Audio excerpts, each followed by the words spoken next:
First Lady Lisa Araneta Marcos ang utak sa pagpapaaresto kay former President Duterte, President Bongbong Marcos, sunod-sunuran lang.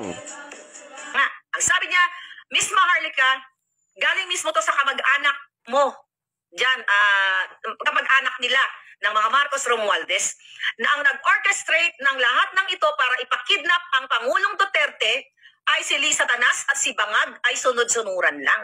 Ang kadahilanan ng kapuntahan ni Lisa na nagpunta dito sa Amerika, according to our source, ato ay mga palabas lamang na siya ay merong working visit dito. Pero yung pala in preparation, according to our source, na siya ay natatakot na kapag ginawa nila, kasi destined siya talagang focus siya na gawin ang pagpakidnap kay Pangulong Duterte.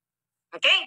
Kung sakaling magkaroon ng revolusyon sa Pilipinas, ay safe na siya dito sa Amerika.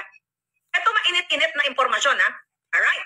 Ngayon, si Romualdez, si Tamba, at itong particularly si Tamba, mga palangga, medyo nagdadalawang isip pa daw na ipadukot o ipakidnap si Pangulong Duterte sa ICC. Pero sabi ni Lisa, hindi. Talagang kailangan kidnapin, ipadukot ang Pangulong Duterte at ipagkanulo sa ICC. Ngayon, the reason why pumunta siya ng Amerika, according to our source, para hindi siya ma-associate o kunyari wala siyang alam sa mga ginawa o mga gagawin nila. At si Bangag, di ba, right after siya nagsalita. Dahil si Bangag ay sunod-sunuran lamang. Walang boss yan. Si Lisa Tanas ang nag-orchestrate lahat ng pandurukot o pang-extract, pang-kidnap kay Pangulong Duterte.